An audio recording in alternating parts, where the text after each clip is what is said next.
Assalamualaikum warahmatullahi wabarakatuh. Halo anak-anak ustazah yang solih dan solihah. Bagaimana kabarnya hari ini? Semoga kalian baik-baik saja ya, dan selalu dalam lindungan Allah Subhanahu wa Ta'ala. Amin amin ya robbal alamin.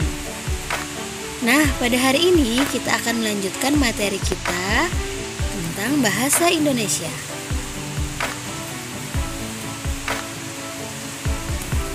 Nah, ayo, apa materi kita yang kemarin? Masih ingat? Ya, benar sekali. Mencermati gagasan teks, tulis, dan lisan, serta keterhubungan antar gagasan.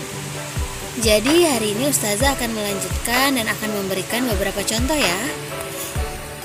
Nah, seperti yang kalian ketahui, setiap bacaan biasanya terdiri atas beberapa paragraf.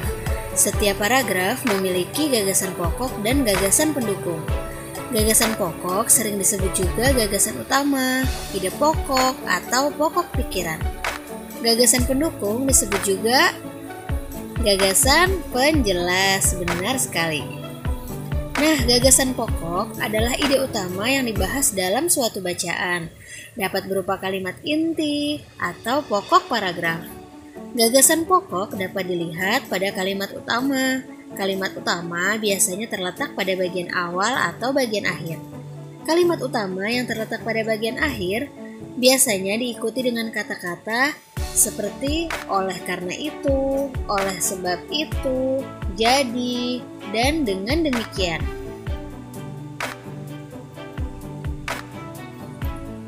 Nah, selanjutnya ini ada contoh teks ya. Ini contoh satu paragraf singkat aja. Ayo sekarang kita sama-sama membaca paragraf ini ya. Nanti akan kita cari pokok paragrafnya. Sudah siap? Oke, kita lanjutkan ya. Ustazah akan membacakan, kalian juga baca ya, kita sama-sama membaca. Rumah tempat tinggalku sangat menyenangkan. Aku beserta kakak dan adik-adikku merasa tentram bila berada di rumah. Kami bisa berdiskusi, bercengkrama, dan kadang-kadang bersendau gurau tentang berbagai hal. Teman-temanku juga merasa betah bila belajar bersama di rumahku. Tempatnya sangat nyaman, jauh dari kebisingan suara mobil dan tetangganya ramah-ramah. Nah, kita sudah membaca bersama-sama ya anak-anak. Sekarang kita lihat. Ini ada yang Ustazah tandakan berwarna merah, tulisannya rumah tempat tinggalku sangat menyenangkan. Nah, menurut kalian apa artinya ya Ustazah kasih tanda merah di kalimat tersebut? Ya, benar sekali. Jadi dari satu paragraf ini, kalimat utamanya adalah rumah tempat tinggalku sangat menyenangkan. Ini merupakan gagasan pokok dari paragraf ini. Jadi paragraf ini, kalimat utamanya terletak di awal dan menjadi gagasan pokok. Jadi gagasan pokok dari paragraf ini adalah apa anak-anak? Ya, rumah tempat tinggalku sangat menyenangkan. Nah, selanjutnya kita akan mencari gagasan pendukungnya. Apa sih gagasan pendukung itu? Oke, kita jelaskan dulu ya.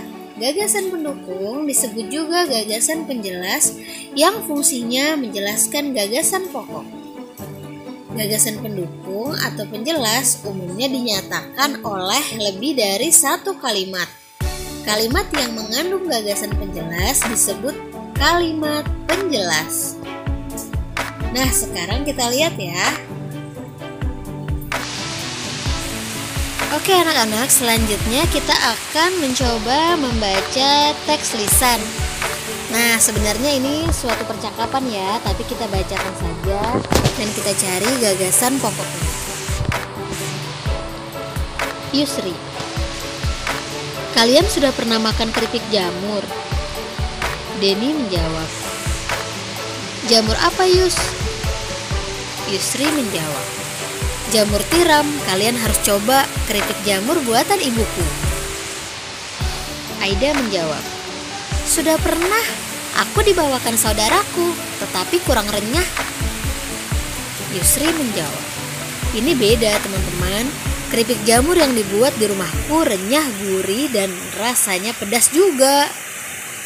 Denny menjawab, "Yang benar Yus."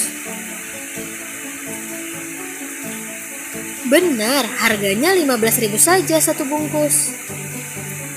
Kemudian Aida menjawab, "Kalau begitu aku pesan satu yang rasa pedas." "Aku juga pesan satu yang rasa gurih, nanti bisa saling mencicipi sama punya Aida." Nah anak-anak, itu tadi percakapan antara Yusri, Denny, dan Aida. Sekarang kita cari tahu apa topik pembicaraan mereka. Ada yang tahu?